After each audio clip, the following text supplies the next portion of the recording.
Vamos a mais um estudo bíblico. Existem coisas como alienígenas ou OVNIs? Vamos pressupor que alienígenas são seres capazes de escolhas morais, que têm intelecto, emoções e vontades. Primeiro, alguns fatos científicos. Os homens enviaram sondas espaciais para todos os planetas do nosso sistema solar, exceto Plutão. Após observar esses planetas, nós excluímos todos, exceto Marte e possivelmente uma lua de Júpiter, como sendo capazes de dar suporte à vida. Em 1976, os Estados Unidos enviaram 2 robôs para Marte. Ambos possuíam instrumentos capazes de escavar o solo marciano e analisá-lo em busca de algum sinal de vida. Eles não encontraram absolutamente nada. Se você escavasse o mais árido deserto da Terra, ou escavasse o solo mais congelado da Antártica e analisasse o solo desses lugares, este estaria repleto de vida microscópica. Em 1997, os Estados Unidos enviaram o Pathfinder para a superfície de Marte. Este robô obteve mais amostras e conduziu muitos outros experimentos. Ele também não achou absolutamente nenhum sinal de vida. Desde então, diversas outras missões para Marte foram lançadas. Espere pelos mesmos resultados.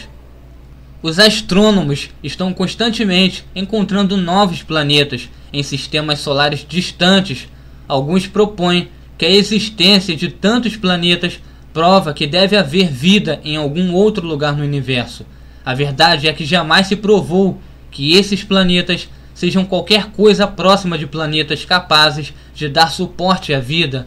A tremenda distância entre a Terra e esses planetas torna impossível julgar a sua possibilidade de dar sustento à vida, sabendo que apenas a Terra pode dar suporte à vida no nosso sistema solar.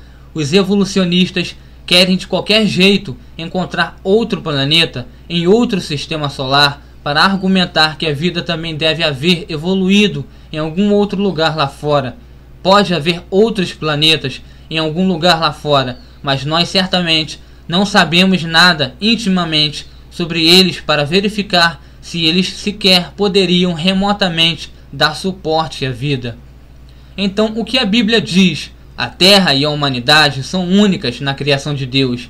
Gênesis 1 ensina que Deus criou a Terra antes mesmo de ter criado o Sol, a Lua ou as estrelas.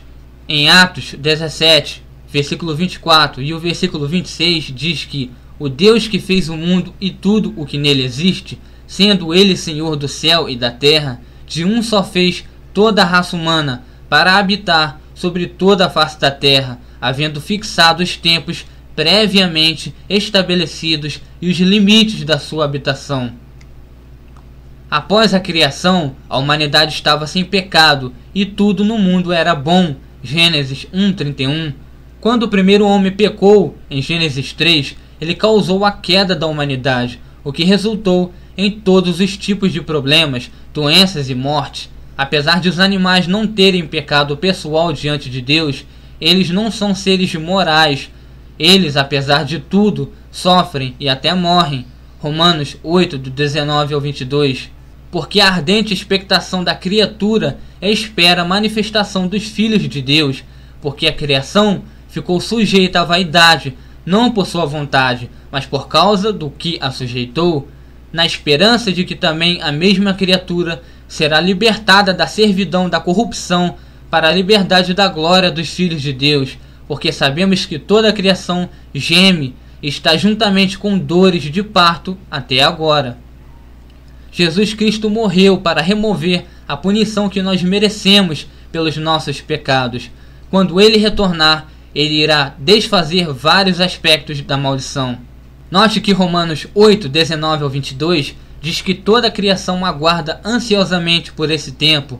Também é importante notar que Cristo veio à Terra para morrer e que ele veio à Terra para morrer pela humanidade e que ele morreu apenas uma vez. Hebreus 7, versículo 27, capítulo 9, versículo 26 ao 28 e o capítulo 10, versículo 10. Hebreus 7, versículo 27, que não necessitasse, como os sumos sacerdotes, de oferecer cada dia sacrifícios primeiramente por seus próprios pecados e depois pelos do povo, porque isto fez ele uma vez, oferecendo-se a si mesmo. Juntando concisamente essas verdades, Deus fez a terra e a humanidade únicas. Toda a criação sofreu como resultado da queda do homem.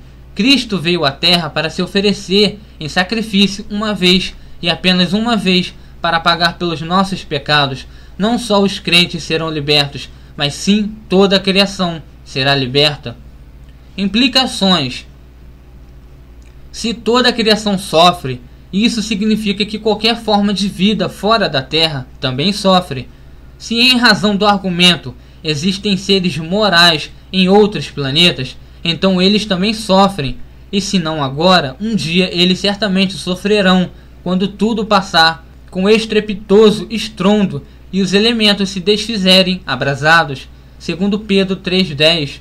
Mas o dia do Senhor virá como ladrão de noite, no qual os céus passarão com grande estrondo, e os elementos ardendo se desfarão, e a terra e as obras que nela há se queimarão. Se eles jamais tivessem pecado, então Deus seria injusto por puni-los. Mas se eles pecaram, e tendo Cristo morrido apenas uma vez, o que ele fez na terra, então eles seriam deixados no seu pecado, o que também seria contra o caráter de Deus. Segundo Pedro 3,9. O Senhor não retarda sua promessa, ainda que alguns a tenham por tardia, mas é longânimo para conosco, não querendo que alguns se percam, senão que todos venham a arrepender-se. Isso nos deixa com um paradoxo, a menos, é claro, que não existam seres morais fora da Terra, e formas de vida que não sejam morais e não tenham consciência própria. Poderiam algas, ou mesmo gatos e cachorros, estar presentes em um planeta desconhecido? Presumidamente sim, e isso não faria mal algum a nenhum texto bíblico, mas certamente isso seria problemático ao tentar responder questões como: se toda a criação sofre, que propósito teria Deus ao criar seres sofredores não morais e sem consciência própria em planetas distantes? Concluindo, a Bíblia não nos dá razão para acreditar que existe vida em qualquer outro lugar do universo. Na verdade, a Bíblia nos dá diversas razões-chave porque isso não pode ocorrer. Sim, existem diversas coisas estranhas e inexplicáveis. Não há razão, porém, para atribuir esses fenômenos a alienígenas ou OVNIs. Se há uma causa discernível para esses supostos eventos, ela provavelmente é espiritual e, mais especificamente, de origem demoníaca. Que Deus os abençoe.